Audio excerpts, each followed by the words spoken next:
Hello, everyone. I'm sure you're enjoying your excellent lunch today here in this fantastic atmosphere. But let's get started with the activity today for our luncheon presentation by my good friend Sachin Sapatnekar.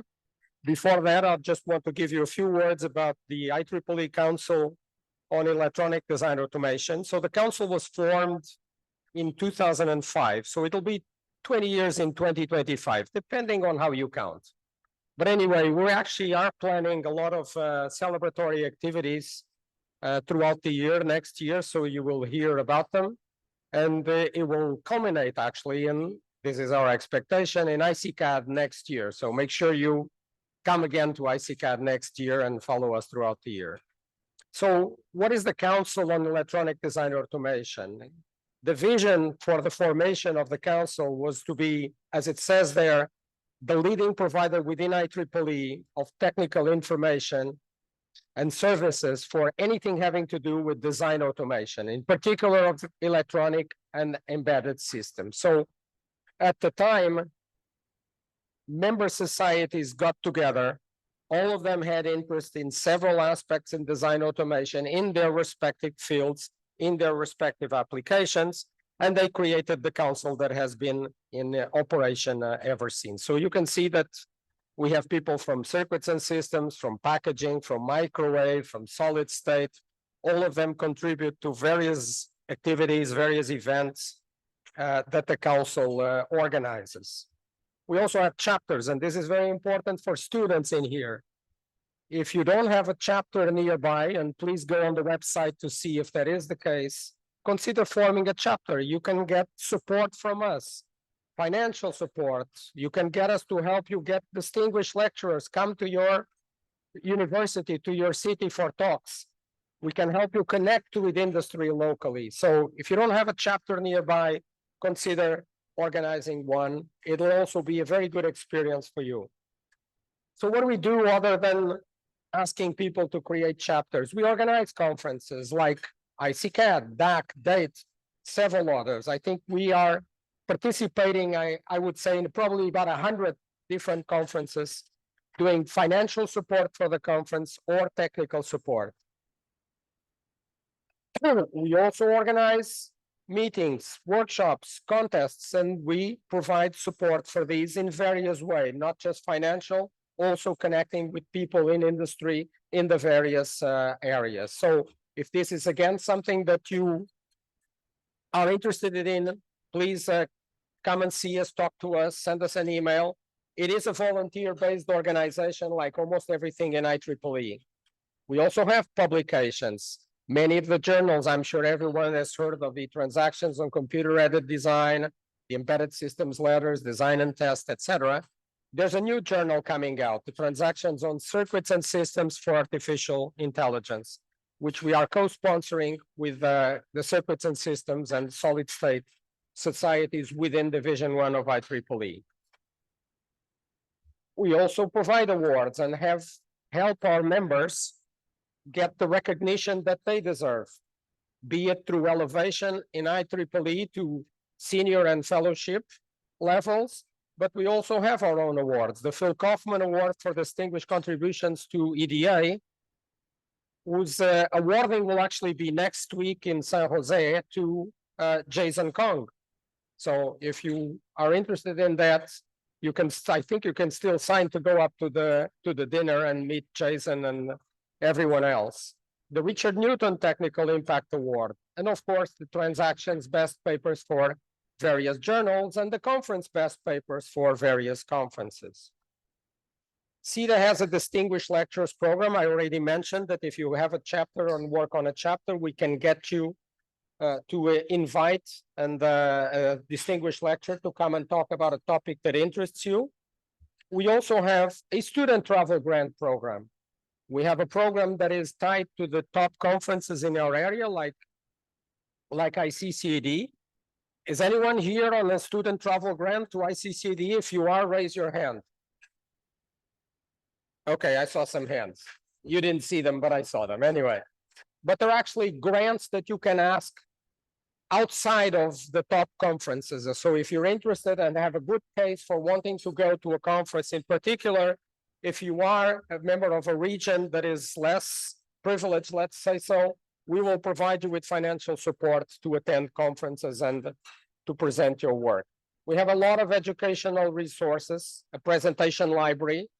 We sponsor a design automation webinar with many of the top figures in our areas, the distinguished lecturers and many others.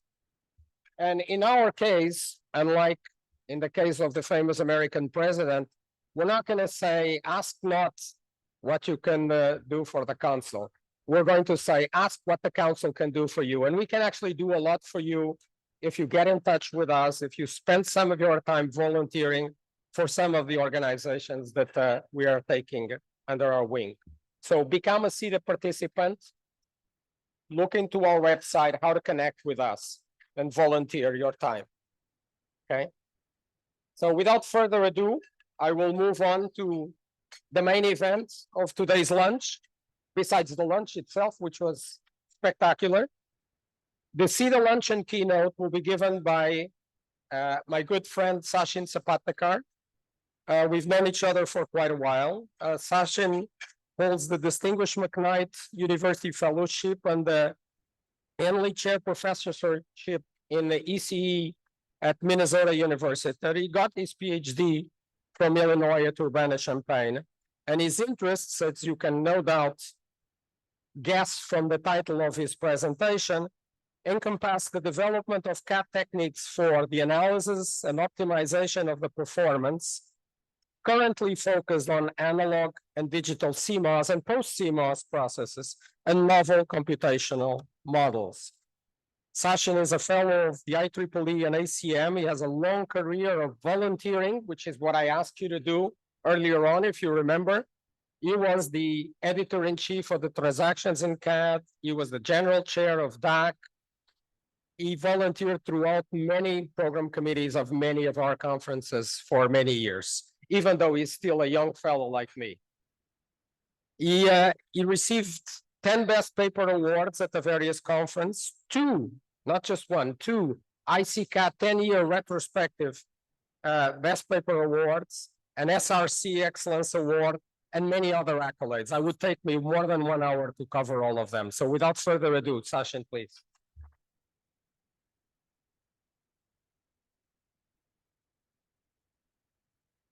Thank you, Miguel, for the kind introduction. I'm just going to wrestle with this system and try to figure out how to get my slides up, if you can give me a minute. I know that I have a lot to live up to because I actually have to compete with this very nice lunch that you got a few minutes ago.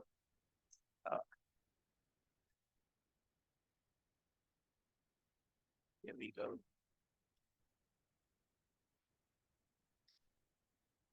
Okay, so I think we're in good shape here. Okay.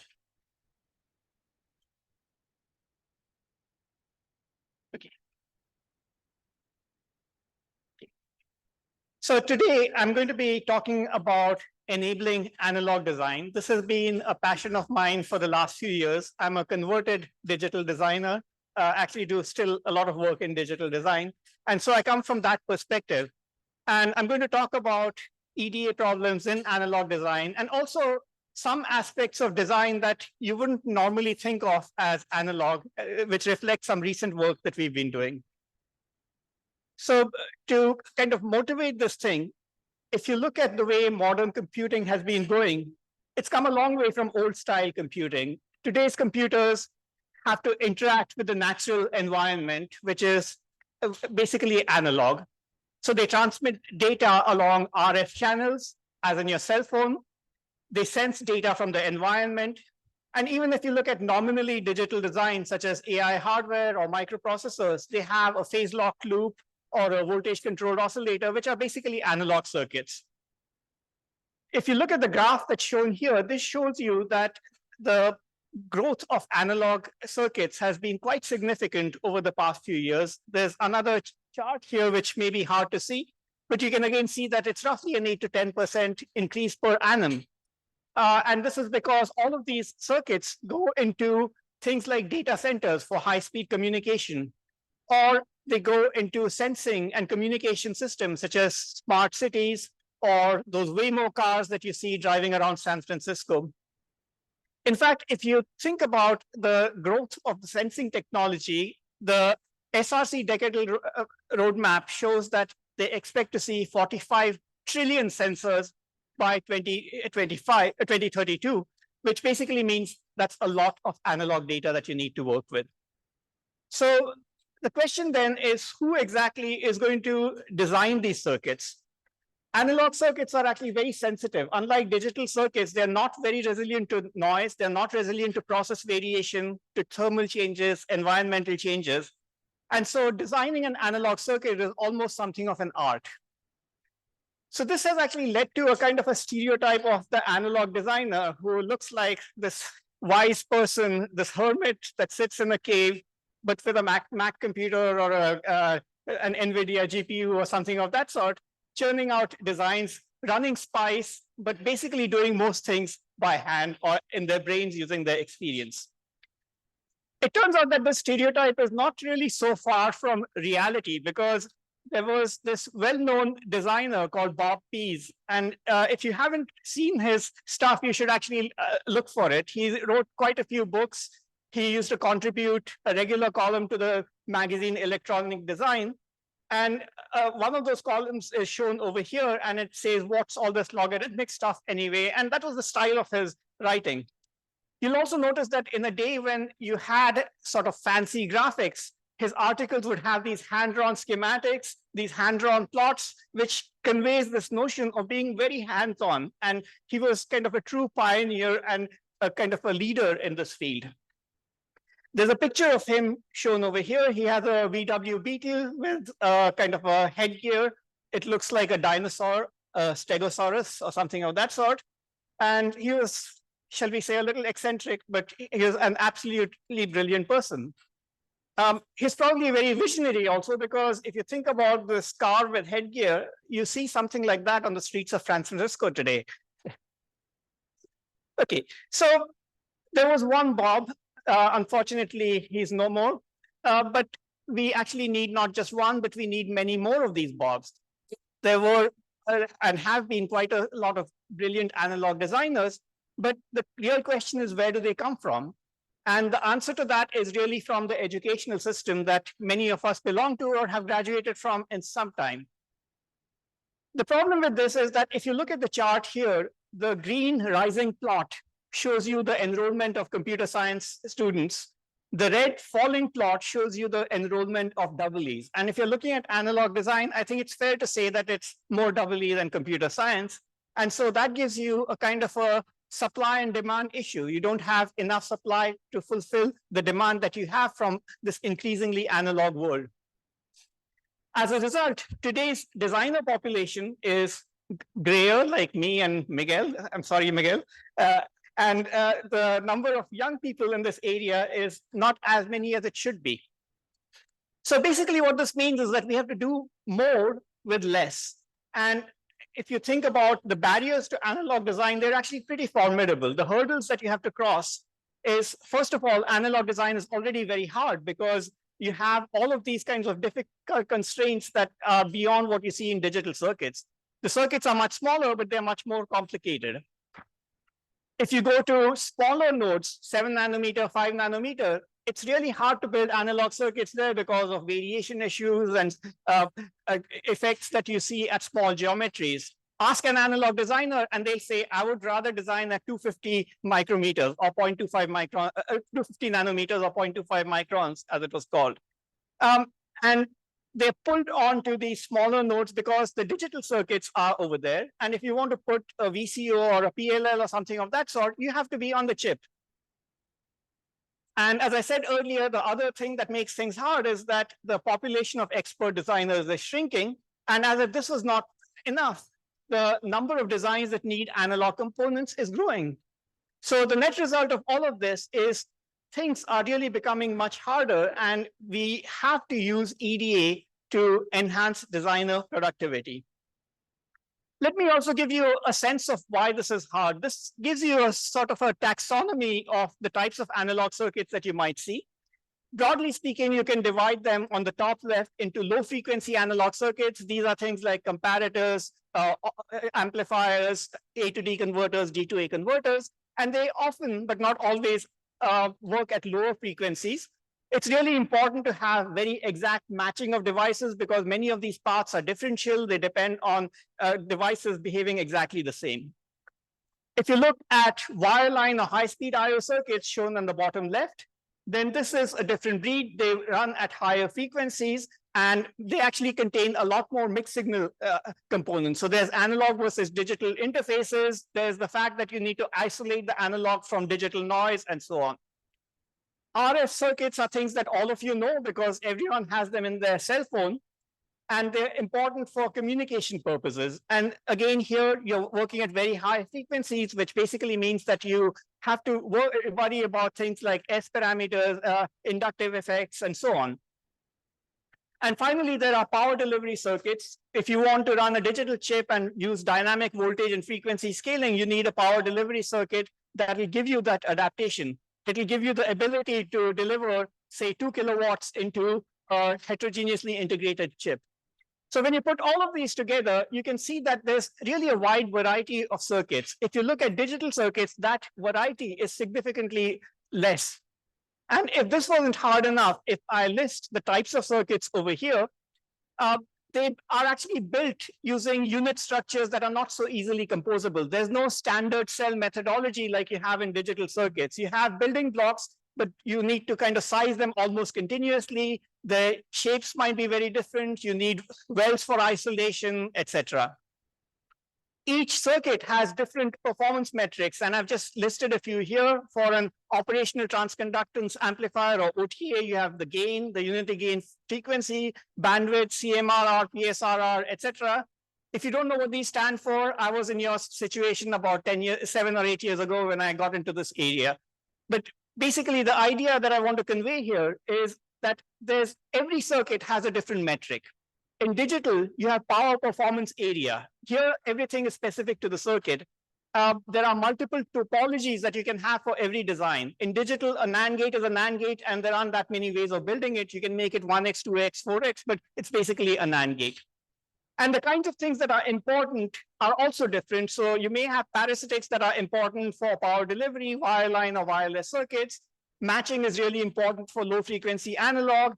Noise sensitivity is a big deal for RF circuits, and so on. So in other words, you don't have the one-size-fits-all type of methodology. I'm not trying to say digital design is easy. It's difficult, but this is kind of extraordinarily difficult to automate.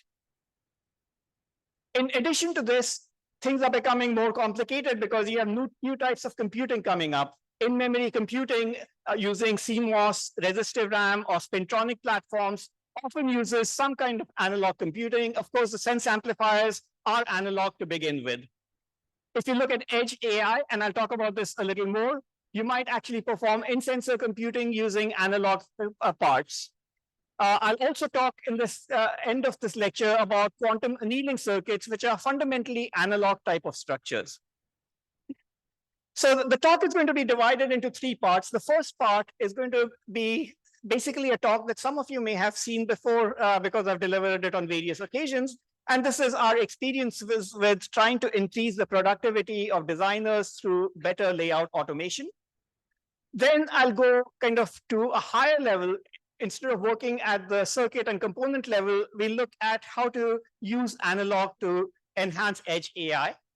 And then finally, I'll talk about how you can do computing in the quantum domain using analog type systems and what the implications are. And this is very new research. It's not very mature, but it gives you a window into things to come.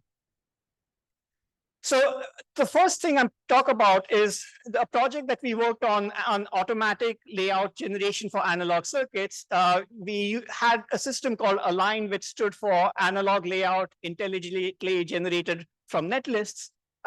This is not the only effort in this area. There's other really good work. There's Magical from UT Austin. There's Bag and Bag 2 from Berkeley. But I'll talk about Align mostly because that's the one I have the most experience with. The idea of align was as follows. We wanted to kind of get rid of one of the most tedious steps in analog design, which is you need to plop your rectangles and arrange them in such a way that you get a layout. Typically, this is done by a designer, a layout designer who's different from the schematic designer. And it takes a lot of time to turn that around. And because analog circuits are so dependent on parasitics, which depend on the layout, doing this fast and quickly and without tedium can be a real contributor. So the idea was that you would take an spice netlist, for example. It may not have any annotations. And then from that, you create some annotations in there. In other words, you extract the hierarchy in the system, because if you want to design the system, knowing the hierarchy is always a good thing. Sometimes the designer will give you hierarchy in the netlist, but that hierarchy is usually from the point of view of the schematic design, and it may not make sense from the point of view of layout design. So in fact, you sometimes have to undo what the schematic designer has told you and come up with a new set of hierarchies. Once you're done with that, you have to meet your constraints. So you need to translate your electrical constraints into layout constraints, and you have to join forces with the PDK, which gives you information about the design technology. So the design rules are imported, and once you have the hierarchies, once you have the design rules, you start building your layout bottom to top. You start with the lowest level structures, and these are not NAND gates and NOR gates, but these are things like differential pairs and current mirrors and so on. You lay them out, and then you go higher and higher up and assemble your blocks and so on. This sounds very simple because all I'm doing is sort of breaking this up and then putting it all together. But the devil is in the details, because there's a lot of stuff that goes in here, and all of those weird constraints that have to be met, things like matching, symmetry, etc., make things a lot more complicated than you might think. So I'll motivate this using this picture. This is a switch capacitor filter, and it has an operational transconductance amplifier, or an OTA, which is the triangle that you see in the middle. And then it's got a bunch of switches and capacitors on the side, which is why it's called a switch capacitor filter. So the first thing is you're given this thing not in the form of this nice picture, but in the form of a spice netlist. So from the spice netlist, you need to visualize something like this. You also need to figure out which parts should be broken up into hierarchies and subparts and how you put them together. You have to recognize lines of symmetry. For example, you can see a nice horizontal line of symmetry through the center, and everything above and below that center, it looks identical. So we'll start with just sort of breaking this up and finding the OTA, or operational transconductance amplifier, in there. That again can be broken down into smaller structures, and these structures are the lowest level of hierarchy. We refer to them as primitives, because you can build an OTA in many, many different ways. But if you want to build a differential pair or a current mirror, it's basically a very static transistor structure. And the variables there are how many transistors do you use in parallel, how many fins, how many fingers, it's what width, etc. So this is the lowest level of hierarchy. And of course, the hierarchy goes down to capacitors, switches, etc.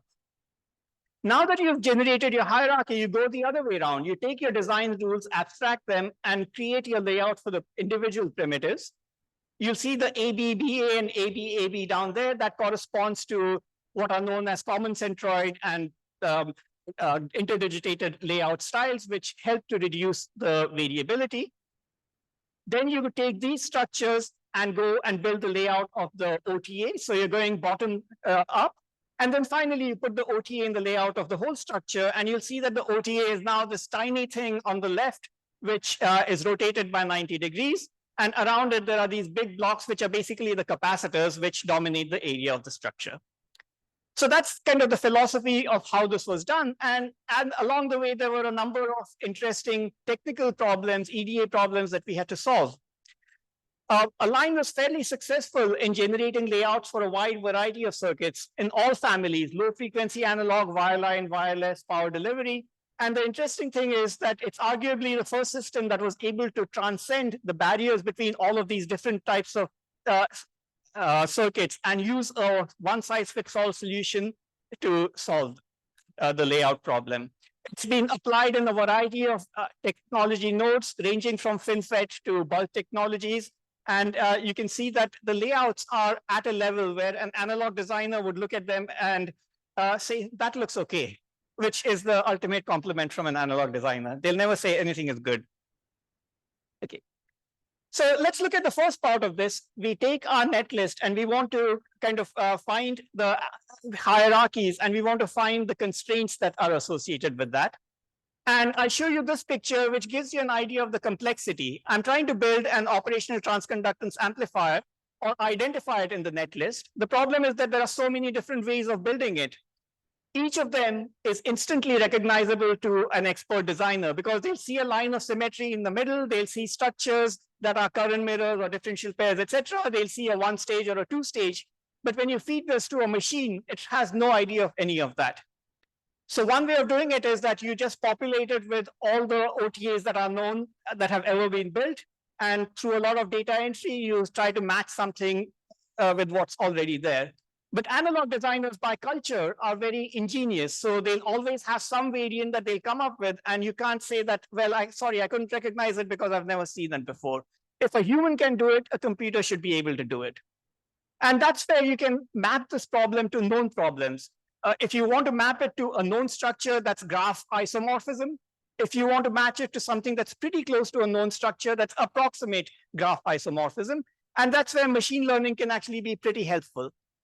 So we had two approaches for doing this. The first one basically said that the variations of core structures can be found using graph neural nets. So you represent the structure using a graph. So this is the switched capacitor filter that we saw earlier. I can create a graph that represents this, that shows the connectivity. And I can feed it to a trained GNN, which now says, okay, if you want me to know, if I want to know which nodes correspond to the OTA, that's going to be the red nodes that you can see on the bottom left. And so once you identify those nodes, you can cluster them together, and that's one hierarchy. We've applied it to bigger structures. For example, for a phased array structure on the bottom of the left side, you can see the confusion matrix, which shows that everything, the LNA, the mixer, the oscillator, the buffer, etc., were identified correctly. All nodes were identified correctly using this approach. Another approach is analog circuits tend to use a lot of arrays. So if you can identify arrays, that's really helpful. If you can identify regularity.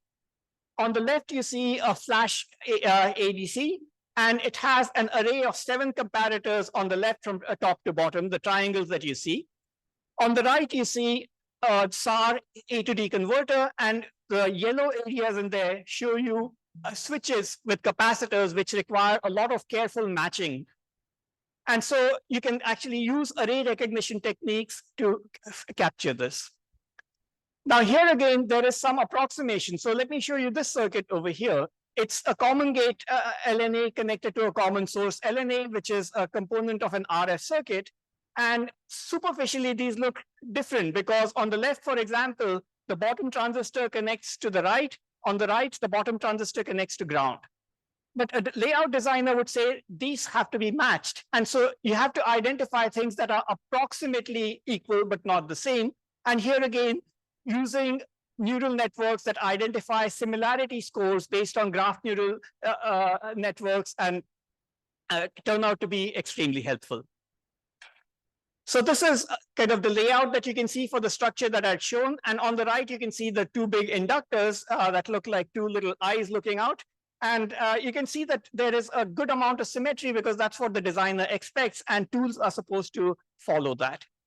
At the bottom, you can see an equalizer structure where on the left, you can see the schematic. It looks like there are a lot of blocks that are replicated, but those blocks are not identical. They have subtle differences in the structure of the current mirror that's used. In some cases, you use a larger number of bits, in some you use a smaller number. But from a layout point of view, they should be identified as identical. And in fact, a line does that. And through this identification, it creates the layout on the bottom right, which shows you all the current mirrors at the bottom. Some are bigger than others. And so that, again, is an interesting EDA challenge that has practical applications. Once you identify these hierarchies, you can actually do better because now you can identify constraints. So going back to the switch capacitor filter, let's say I identified the operational transconductance amplifier. I have a red line of symmetry in the schematic that goes from top to bottom.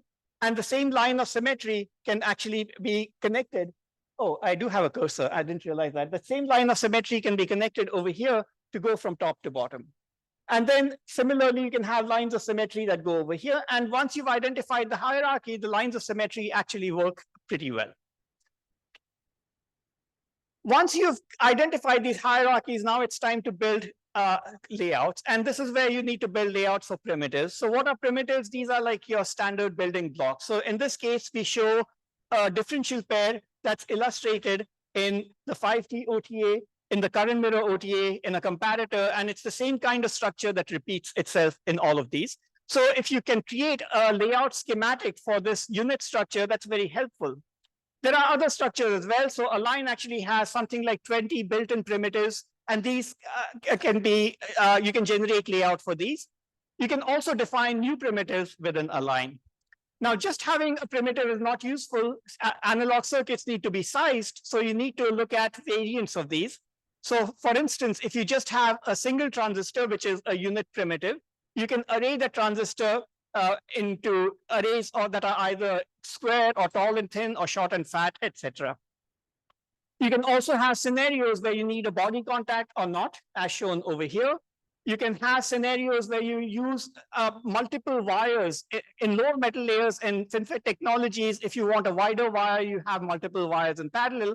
And so this actually helps you with controlling the transconductance, the effective transconductance in a differential pair, for example. Then there are other schemes as well. You can have parasitics, passives, really, resistive and capacitive passives of various shapes. You can have differential pairs. You can also have gate lengths that are longer than nominal. In digital, you always try to have minimum gate lengths. In analog, you almost never do that because the variability impact of that is very high. So having done this, we've generated the hierarchies as shown here. We've generated the layout of the primitives, and then we can go and perform block assembly, placement, and routing, etc. I won't go into the details of this. Suffice it to say that this has been done. Again, there are many opportunities for using ML to capture performance constraints here. I'll show you a couple of success stories that we had. So one of these is the wireline circuit for crosstalk cancellation as shown here. So that's shown at left over here. And you can see that there's a certain structure here. There are 4 copies of very similar structures, but again, it's approximate equality because on the right over here, it's kind of cut off as compared to the middle over here. So we can identify this and we can create a layout which is shown on the right. And again, it looks very satisfactory to a designer. From a performance point of view, if you simulate it, it's a crosstalk canceling circuit. So your signal comes in over here. It's a big mess. But when you clean it up using the circuit, you get a nice eye that's shown here, and it runs at a good frequency. Another example is an RF circuit, which is a MIMO receiver. This was based on a manually built circuit, which is shown at the bottom over here. When we used a line, we could actually reduce the size of the circuit by about almost 40%, and we got something like this. What's interesting is that the performance is virtually the same. The area is smaller. And moreover, you can explore the design space better. So for instance, in the lower circuit, the manual circuit, you'll see that all the antennas are near the top of the circuit. In this case, because you had time for design space exploration, you could distribute the antennas, 2 at the bottom, 2 at the top, and that allows you a better noise isolation for the antennas. Why is this important? Going back to the original motivation, we have fewer people doing more work, so we have to improve their productivity. These are 3 examples that show you circuits where manual design corresponds to the big bar. It's a high-speed latched comparator, an analog LDO, and the MIMO receiver that I talked about earlier. And each iteration of this implementation is actually 1 to 2 orders of magnitude faster. And so you can not only turn around designs faster, you can also manage to go through multiple iterations relatively easily. Now, having done this, you can actually also come up with scenarios where you start challenging conventional wisdom in terms of how designers build things. Now, the expert designer, remember, was the hermit in the cave, and they knew everything, and you are not allowed to argue with them. Well, now that we have some computational abilities, maybe we can argue with them, and in fact, maybe they'll actually just tell us, yes, you knew this all along, we just didn't tell you because it's our deep secret over here.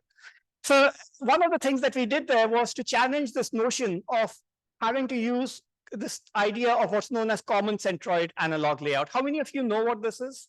I'm assuming very few. Rob doesn't count, he knows everything. But the idea here is that you want to build your structure. So let's say you have a differential pair with two transistors in parallel with each other. Those transistors are built out of smaller transistors connected in parallel. So you have a transistor A, which is many transistors in parallel, a transistor B, which is many transistors in parallel. And the idea is that for variability purposes, if you make the centroid of the orange blocks equal to the centroid of the blue box, that's considered to be a good thing. Okay, so common centroid means you have these building blocks, create a layout so that the centroids of the two components are exactly the same. Okay, this sounds really strange. Why would you want to do that? It's because if you look at deterministic process gradients, they go something like this. They're pretty linear in practice. And so if I have a process gradient, which is given by delta P, sorry for the Greek notation, then you have a performance parameter that changes because of this. If it's a small enough change, then you can multiply it by the sensitivity and you can assume a linear variation. So now if my process gradient is linear over here, if I multiply it by a constant, my performance also changes by a linear amount, and therefore my performance changes linearly over the region over here. Right? So what does that mean exactly? What it means is, for instance, if I look at the current, the IDS through a transistor, the left one might have a lower IDS, the right one might have a higher IDS, but it's a linear variation over this layout, and it looks something like this. Now, the difficulty is, I don't know the slope of this line. It could be going up from left to right, going down from left to right, or any combination of that. But I know that it's linear.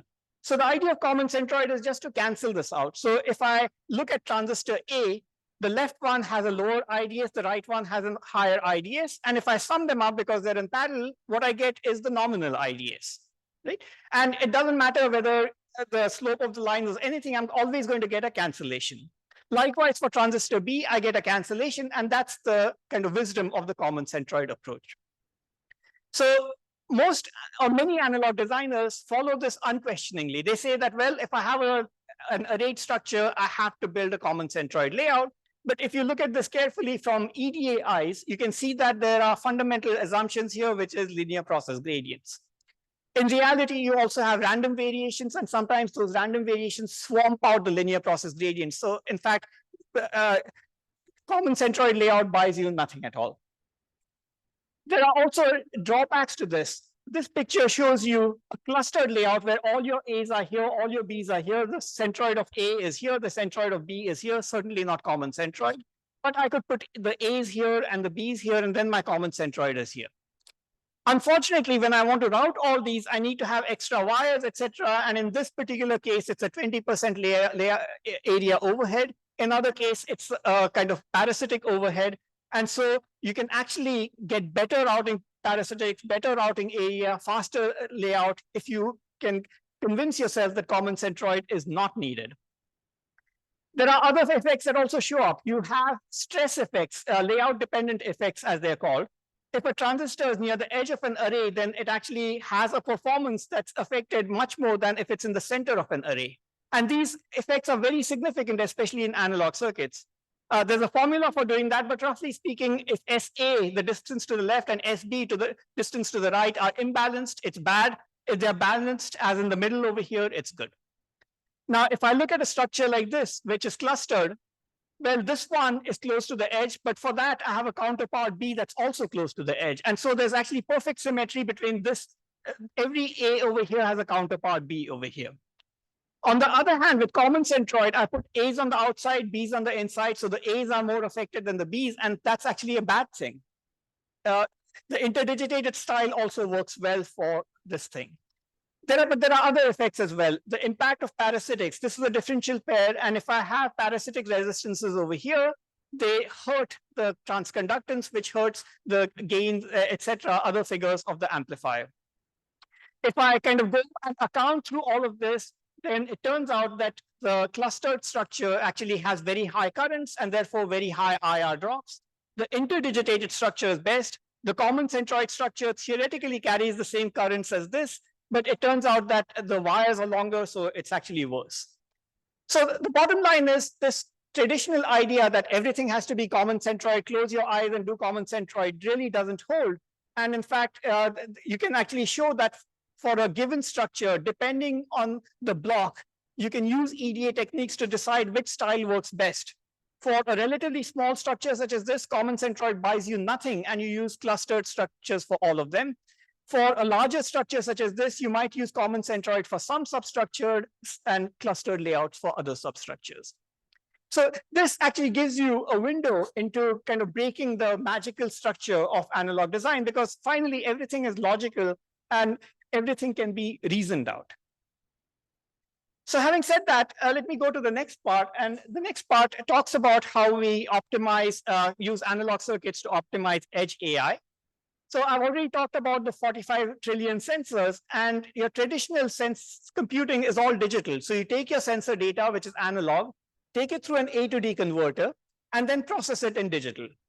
The problem is that with 45 trillion sensors, many of which are analog, that's a heck of a lot of A to D converters, and the power consumption of that is going to burn you out. Moreover, if you have a sensor that's trying to catch a tree falling in a forest, which is because it breaks a power line, well, most of the time, there's no tree falling in the forest at all. So you can actually perform local in-sensor computations in order to handle this. Many of these can actually be performed natively in analog circuits, because you can be very, very energy efficient at moderate accuracy.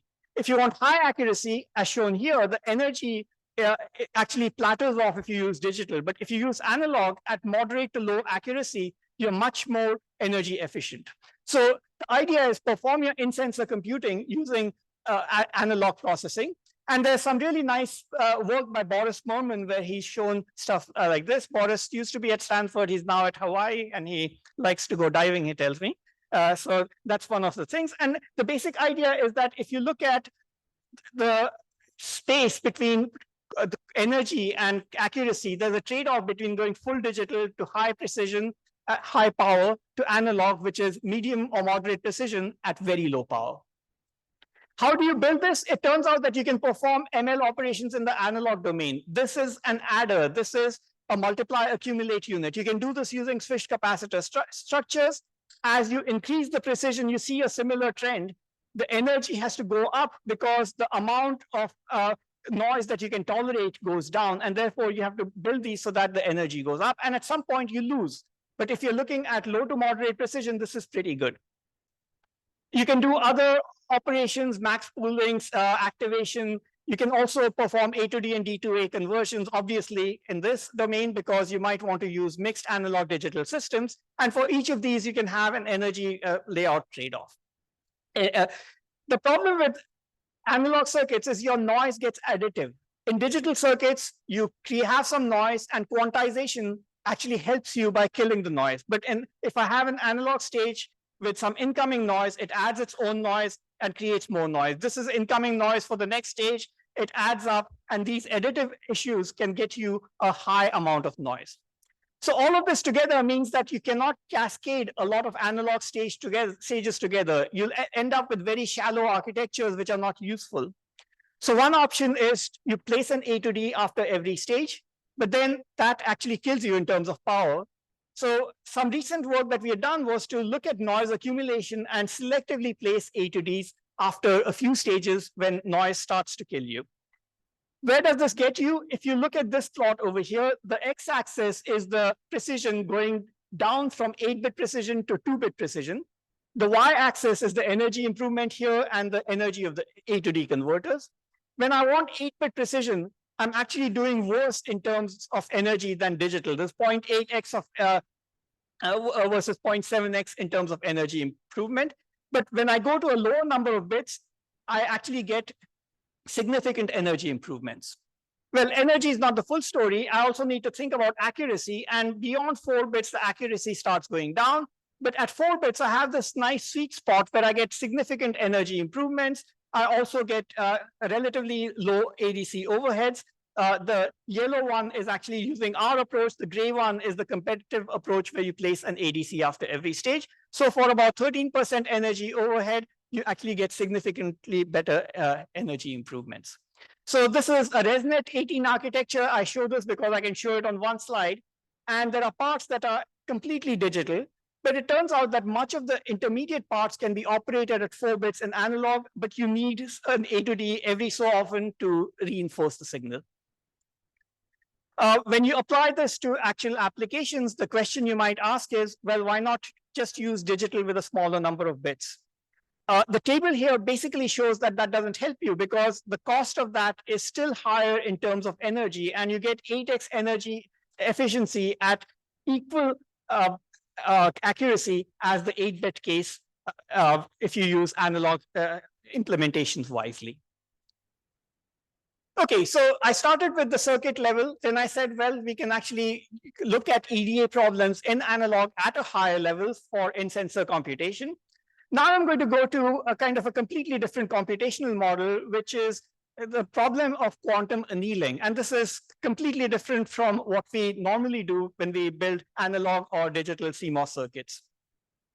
I'm going to motivate it with the idea of coupled oscillator systems. And if you Google coupled oscillators on YouTube, you'll find some really nice videos. These are screen grabs from some of those videos. So here you have a set of coupled oscillators. These oscillators are metronomes, which just go tick-tock this way. They're pendulums. And if you just place them on a substrate, they're actually asynchronous and they go at their own phases. They have no sense of synchronization. Now, what is done is the substrate is placed on 2 Coke cans, empty Coke cans, I hope. And then as the metronomes go from left to right, they actually make the Coke cans roll, and there's some inherent coupling through the substrate, which has the oscillators communicating with each other. And after some time, you see the oscillators all in phase completely, right? So this idea actually can be used for computing, and there's a model known as the Ising model that's used for computing. And the basic idea is you can think of the state as being the phase of the oscillator. So if all of them are in phase, you can think of that as one state. If they're out of phase, you can think of them as another phase. You can solve useful problems with this. So let's start with simple NP-complete problems. Let's look at number partitioning, for example. I have a set of numbers over here, and I want to partition them into 2 sets so that the sum is equal or at least approximately equal. So let's take a simple solution. I take these numbers over here, put the green set into one set, the brown set into the other. This sum is 17, this sum is 33, not so good. So I play around and I say use 2 for the first and 4 for the second. I got to 22 versus 28, still not great. But then through a certain amount of trial and error, I can actually get each of the sets adding up to 25. Okay. Now, the reason why this is helpful is because if you can solve these problems, you can solve other problems as well. And it's good to start with kind of basic fundamental problems in computer science.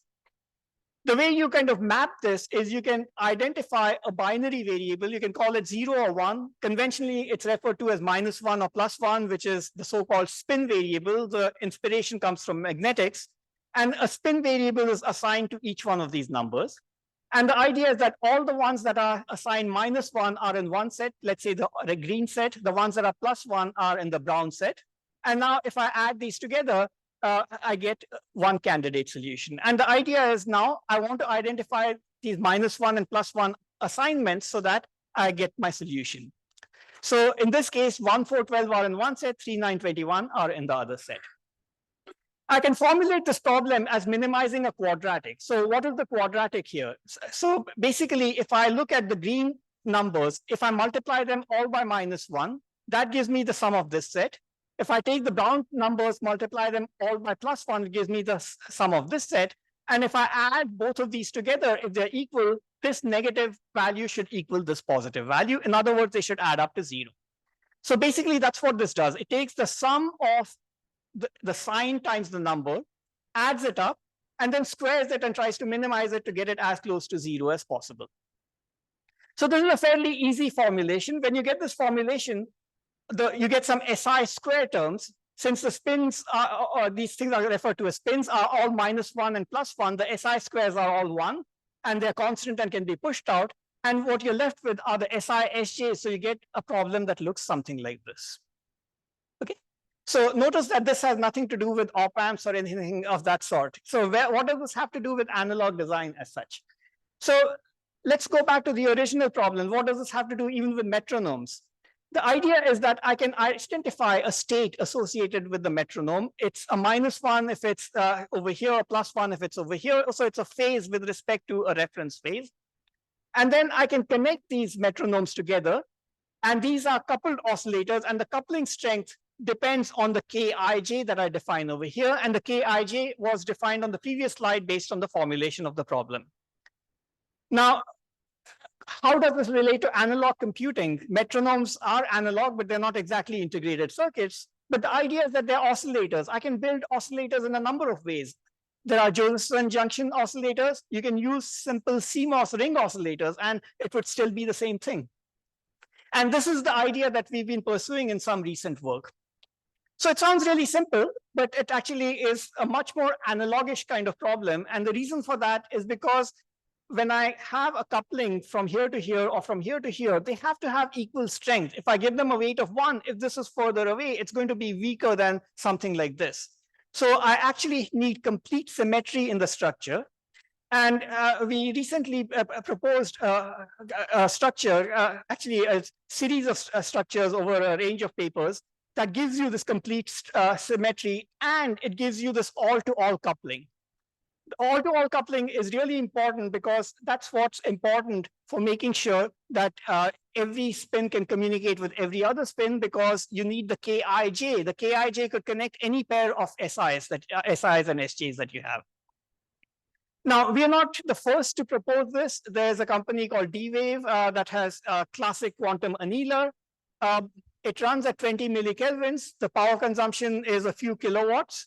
In contrast, the chip that we have over here, which is a coupled oscillator-based eSync chip, eSync is the model that for this computation, is a regular CMOS chip. It runs at room temperature. You can see a rack of these chips over here connected to a computer, no refrigerators, no 20 millikelvins.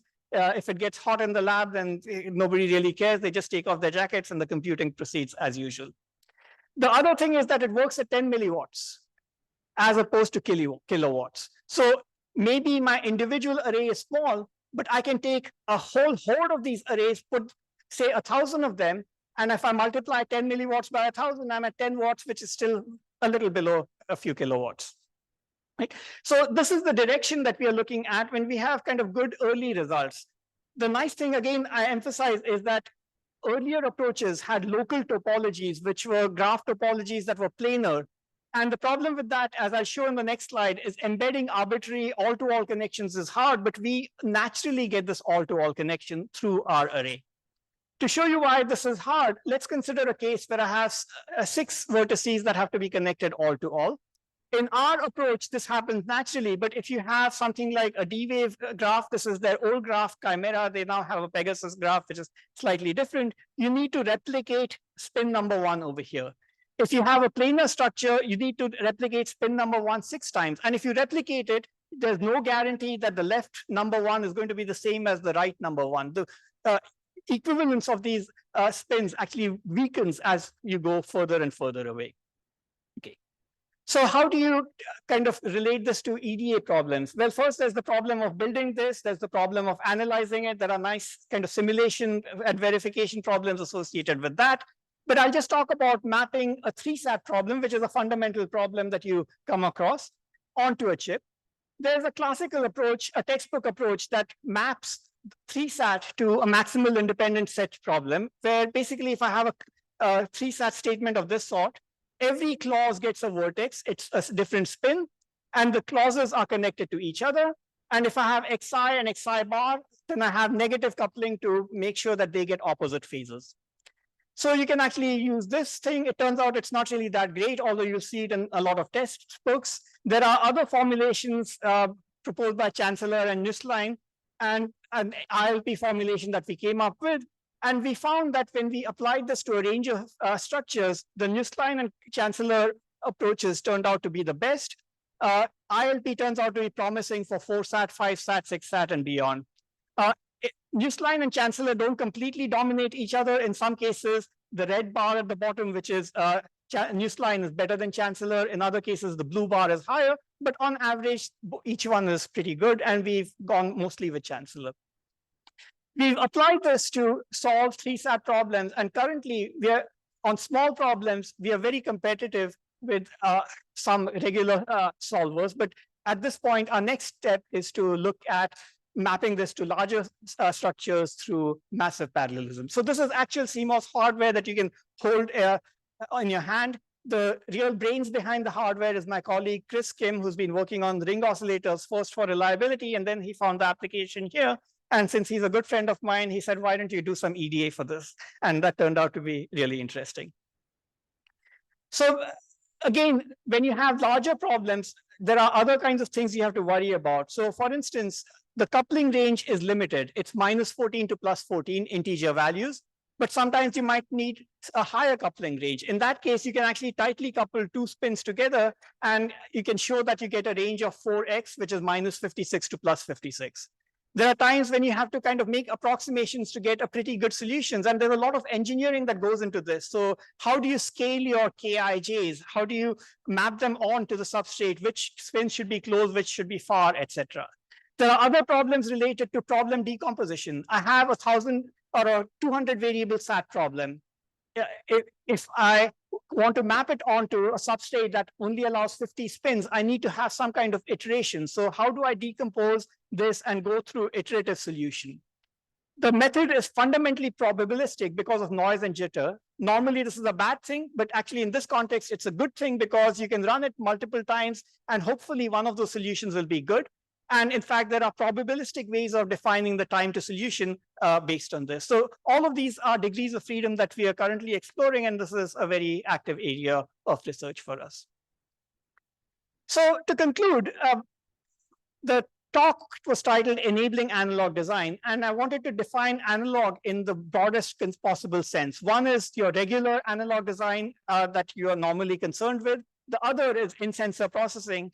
And the third is these computing paradigms, which are very analog based. It's because you need this perfect symmetry that you normally associate with fully analog circuits. And so this brings about a lot of interesting problems, not just at the layout and circuit and level, but also at higher levels of problem mapping and so on. I'd like to conclude by saying that I really believe analog design is the next frontier for us. And recent technologies have changed what analog design automation means. There's a lot of good work at ICCAD. I saw wonderful papers here. Some of them have even changed what analog design means. For example, this coupled oscillator paradigm. And we've barely scratched the surface of the area yet. Hopefully, we'll see kind of much more progress in the years to come, and it'll keep us all employed for a few years. Thank you very much.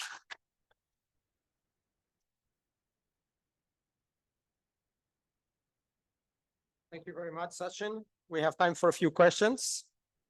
If you have a question, please walk up. There are microphones here and there. Anyone? Yes, please.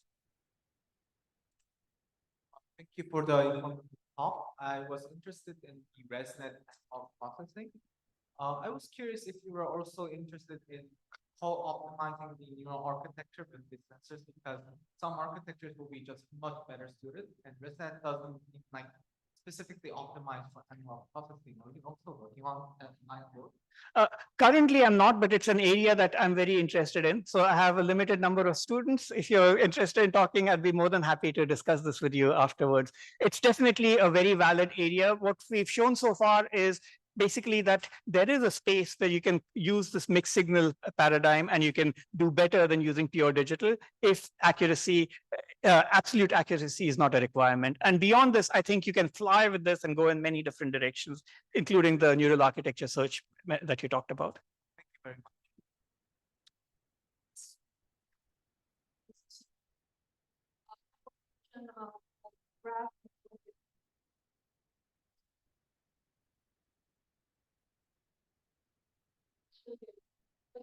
There has been graph theory how Yeah. So what's your why do you choose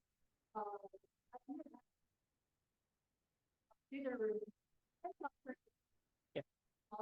Yeah. Yeah. Yeah. Yeah. Yeah. Yeah. large scale.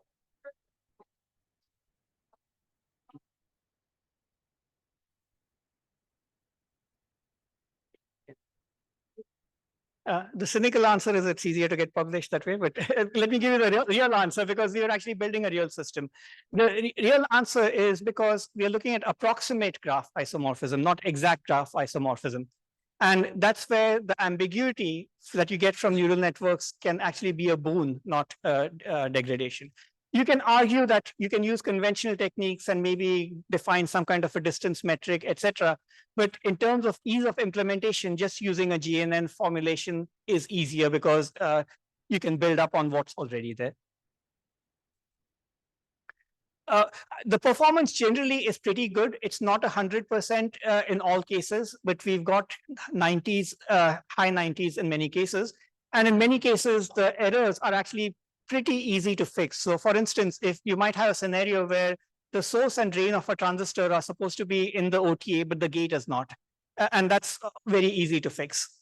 So if you use fixes of that sort, you can pretty much get to 100% on a lot of real life test cases.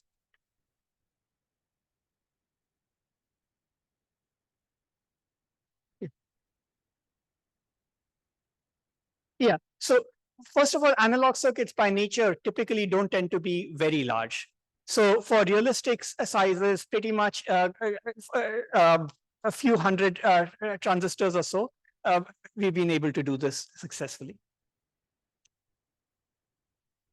Any other questions for the session?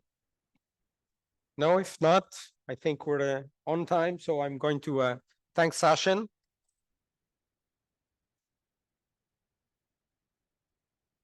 And on behalf of CEDA, we have a gift for you to remember. Thank this. you. My pleasure. Can we move over Oh, here and yeah. get a picture? Thanks, man.